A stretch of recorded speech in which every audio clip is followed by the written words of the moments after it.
तो स्वागत है दोस्तों फिर से एक बार एक सीरीज़ एलसीआर वो सर्किट है जिसमें हम रेजिस्टेंस को जो है ऊपर नीचे कर रहे हैं। ठीक है, यानी कि एलसीआर सर्किट हमें क्वेश्चन में दे दिया है और जो रेजिस्टेंस है हम उससे कम से हाई पे ले जा रहे हैं, लोअर वैल्यू से हाई पे ले जा रहे हैं। तो क्या बैंडविड्थ पे क्या असर पड़ेगा, रेजोनेंस पे क्या पड़ेगा, क्वालिटी फैक्टर क्या होगा। देखो, रेजिस्टेंस को हम क्या कर रहे हैं, लो से हाई पे ले जा रहे हैं, यानी कि रेजिस्टेंस की वैल्यू पहले कितनी थी, लो थी। अब मैं उसको हाई पे ले जा रहा हूँ, यानी कम से ज़्यादा पे जा रहा हूँ। तो बैंडविड्थ पे कितना फ़र्क पड़ेगा, फ्रीक्वेंसी पे क्या पड़ेगा, क्वालिटी फैक्टर पे क्या फ़र्क पड़ेगा। सबसे पहले मैंने सर्किट ड्रॉ कर लिया, जो मेरी एक गंदी सी आदत है, क्योंकि मैं इसके बिना कुछ कर नहीं पाता। मेरी आदत पड़ गई है कि सीरीज से बनाऊँ सुंदर सा, वी एम सानोमे का टी लिखूँ, आए हुए बनाऊँ एकदम बढ़िया तरह से, एकदम फैंटास्टिक तरीके से बनाऊँ। उसके बाद चीज़ों को जज करूँ। एक्सेल एक्सी के बराबर है, रेजोनेंस में लिखा हुआ है, क्वेश्चन में लिखा है, मैंने ऐसे कह रहा हूँ, क्वेश्चन कह रहा है।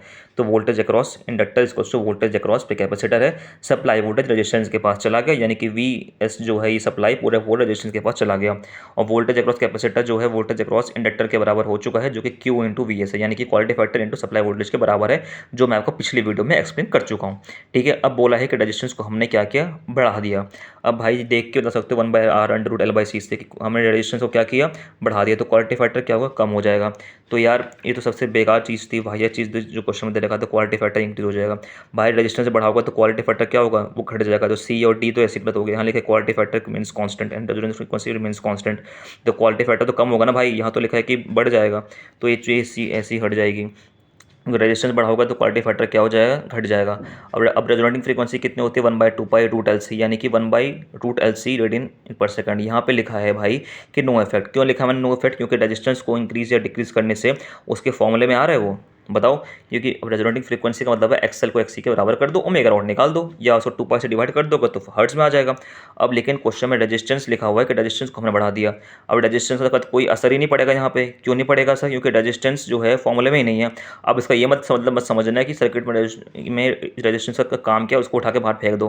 भाई ऐसा नहीं होगा। अगर फॉर्मूले में नहीं है, इसका ये मतलब नहीं कि रेजिस्टेंस का कोई कंसेप्ट ही नहीं, कोई यूज़ ही नहीं है भाई। उसके बिना ना डैम्पिंग नहीं होगी, उसके बिना ना सर्किट ना पूरा एकदम खराब सा हो जाएगा, यानी कि वो स्टेबल नहीं रहेगा, अनस्टेबल बन जाएगा। अभी तो स्टेबल है ना, वो रेजिस्टेंस की वजह से ही है। फॉर्मूले में नहीं आ रहा, इसका ये मतलब नहीं कि उसकी वैल्यू नहीं है। ठीक है, तो ये भी अपने दिमाग में उठा लेना। कुछ लोग सोचते हैं ना कि फॉर्मूले में नहीं है तो है क्यों वो। तो ओमेगा नॉट पे नो इफेक्ट। और बैंडविड्थ जो उसके बारे में ना, इसकी एक अलग वो दुनिया है। इसकी दुनिया में आपको अगली बार ले जाऊंगा, बैंडविड्थ क्या होता है, कैसे कैसे बनाते हैं भाई, बहुत ही बढ़िया चीज़ है ये। इसकी अलग एक वर्ल्ड में हम ले जाएंगे आपको अगली बार। उसका फॉर्मूला निकल के आता है R/L। ठीक है, और बैंडविड्थ क्या होता है, इनडायरेक्टली प्रोपोर्शनल है आर के। अब लिखा हुआ है क्वेश्चन, हमने आर को बढ़ा दिया।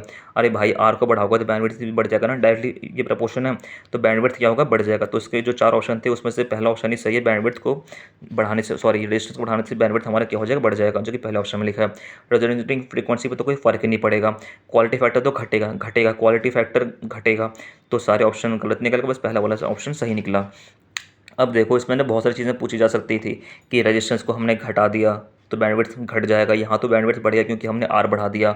अब अगर आप इस क्वेश्चन में आप देखोगे ना, आपको देख के आप टिक मार सकते हो। और ये क्वेश्चन जेईई मेंस का, मतलब नीट का तो नहीं, अगली बार नीट का भी करा दूंगा और एडवांस का भी।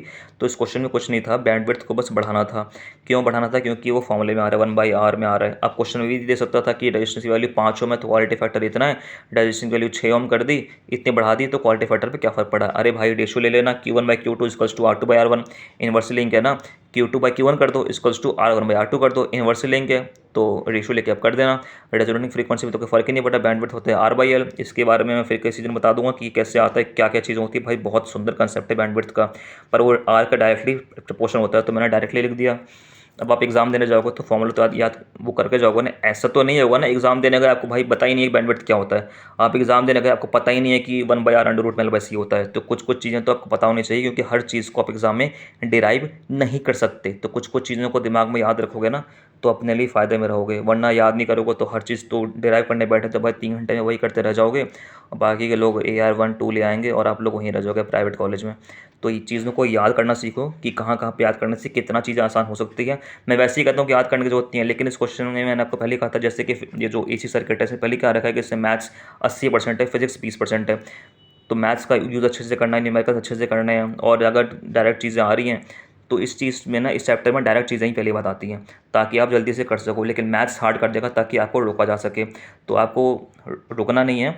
जिन चीज़ों को याद करने से आपका काम आसान बन रहा है उन चीज़ को याद कर लो, और जिन चीज़ों को लग रहा है कि नहीं भाई ये तो फिर डिराइव करना होगा तो उसको डिराइव कर लेना। और ये चीज़ बहुत बड़ी नहीं है जो आप याद नहीं कर पाओगे।